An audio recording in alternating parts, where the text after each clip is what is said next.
Good morning from the garden. I thought we would do a little garden tour. Roosters are crowing. It's a good day. It's beautiful. The skies are clear. I don't know if you can see them. Just a few little clouds, but there's a nice breeze blowing still. So I was out here up potting some tomato plants that we planted some seeds, and it was time to put them into a bigger pot. And so a lot of people in the north start their seeds indoors. There are certain things that should be started indoors. I don't typically do those because this is literally my first year of seed starting. So we did some tomatoes, some beefsteak tomatoes, and we did them in I can't see it over there, but a little metal tin that we had up in the pantry, just a baking tin. And we put some holes in the bottom and then filled it with potting soil and then just planted the seeds just randomly in little rows. I think we ended up with, oh gosh, quite a few.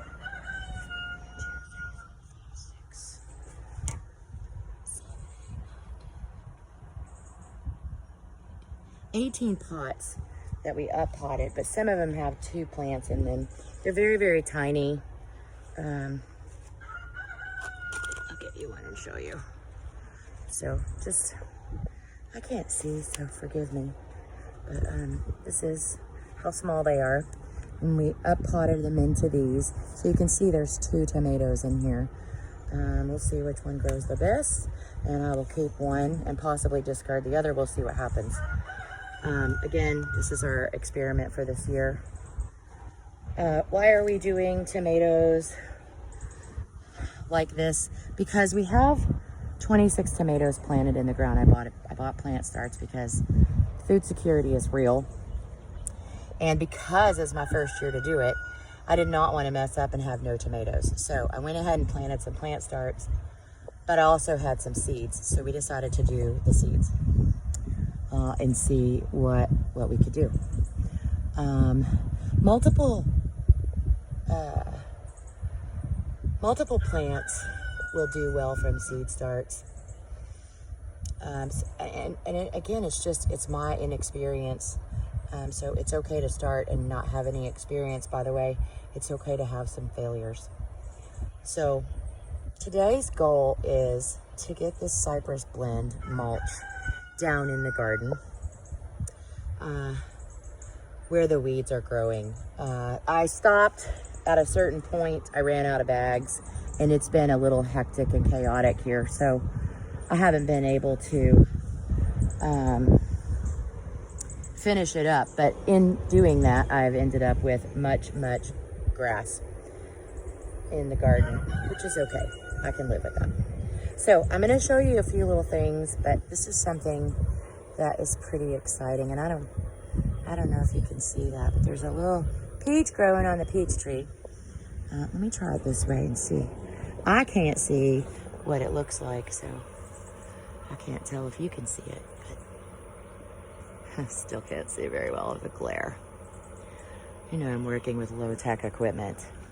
So there's a peach. And now the general rule is with fruit trees, you pick the fruit off when they are, I'm gonna pick some weeds while we're talking. When they're under 2 years old, you stop the growth. Most of the time when you buy a tree in the big box stores, they're more than 2 years old. So I went ahead and let them go. We'll see what happens. We got a fruit, at least one. But we have some squash growing right down here. I'm gonna try to see these things. I don't know if you're gonna be able to see them, but there's some squash growing. That's super fun stuff. And you see all the grass. So cypress mulch is important.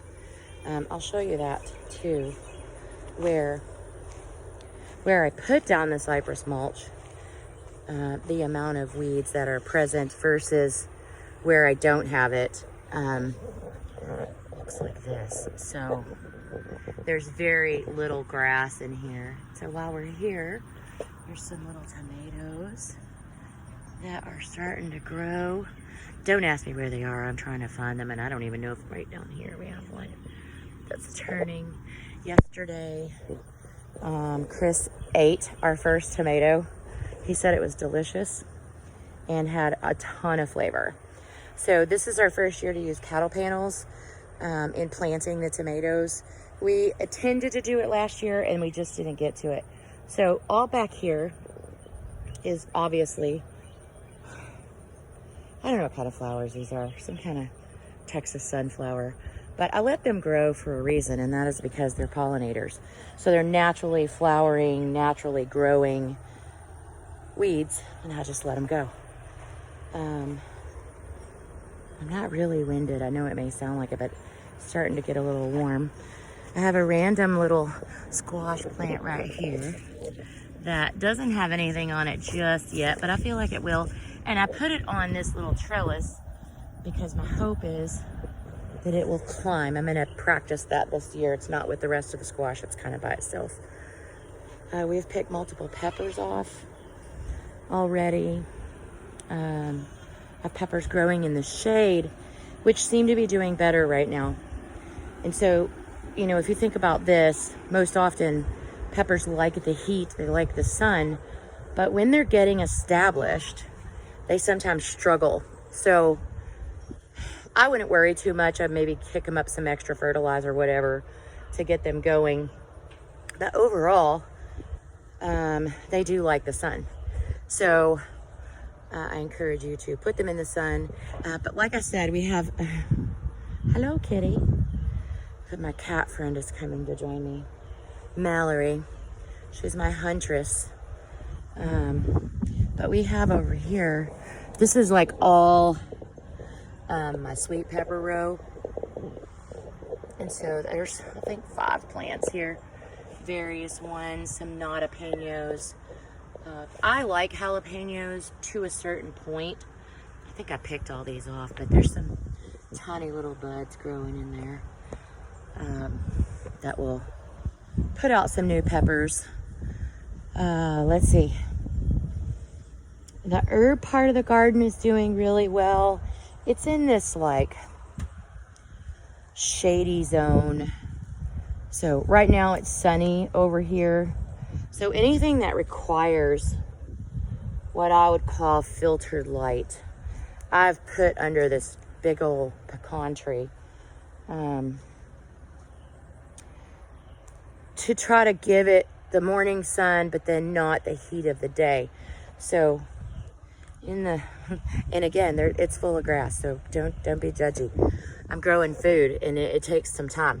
So right here we have some sage growing. That is a 3-year-old sage plant. This is my garlic chives, and then I've planted some little onion chives. This is their first year. They're gonna look crappy like this until they get good and established, but that's okay. Everything has to have its growth phase. This is my first year to grow Malabar spinach, and it vines up. You can see it going up this trellis, but it's my first year to do it. We got a little bug damage, but we're getting the neem oil out today to try to nip that in the butt and get that under control. My mint is doing super well. I keep it in the shade. I had my Mojito Mint in the sun, and for a while it did okay, and then we just had so little rain that even the daily watering wasn't enough for it. But all my mint is in containers because it will take over your garden. So that's why. And I moved the Mojito into this shady zone so it would get the morning sun and then the evening, and it actually already looks better. My poor lavender looks terrible. I have not had great luck with lavender in my recent past. I don't know if you can see that or not. I'm trying to get it in there. But even it looks better today after being in here and getting a healthy dose of water last night. It's been a busy week with puppies being born and grandkids being here. Chris had a little I don't know what it is. It's some kind of a shoulder kind of injury, and the pain got super bad. And he ended up actually at the ER because his blood pressure was super high. So of course they work him all up for all the other issues possibly. Turns out it's not cardiac, thankfully, but it was just simply pain is what they're calling it. So he'll follow up with our physician. But I want to show you the green stalk. We have some strawberries growing, and this is just some leaf lettuce. It's starting to get too hot for the lettuce. And I'll confess, we have not used this a lot. We've probably used the cilantro more than anything. And there was some bolting on that yesterday. So bolting is when it goes to seed because of the heat. So I actually picked off the flowers and it seems to be doing okay. Some basil in here. All my basil was bolting too. Last year I put my basil in that shady zone and it did wonderful. Why did I move it this year? I don't know. I guess you just got to try things. That's just the bottom line. So anyway, I thank you for joining me on this quick little garden tour. I don't know where my cat friend went. She decided not to come really love up on me, which is okay. But anyway, thank you, and I pray that you all have a wonderful Memorial Day. Remember the reason that we're doing it. It's not just about the good food and the company and the time off, but about those people who sacrificed for our freedoms and honoring them. I have not touched on what happened here in Texas on Tuesday, but I do pray for all of the people who were immediately affected, firstly, but also everyone around the nation. And I think we just need to remember to focus on the people who lost their lives. Were there errors? I don't know. That's not for me to figure out. And I think we spend a whole lot of time just trying to figure things out that are really not our position to do. It's okay to raise some questions and ask some questions and, you know, maybe spark some thought process and see where there's errors, which they do in every single crime scene. That's what they do. They try to perfect their processes as well. So I don't think that anybody, and here comes Mallory. Hi, Kitty. She's my garden cat. When I'm in the garden, she's always nearby. Anyway, that's it. My dogs are barking. It's time for me to go. But please enjoy your weekend and pray for our nation and pray for people and just pray for people's souls. That's really what we should be doing right now, is reaching out to people to help them. Anyway, God bless.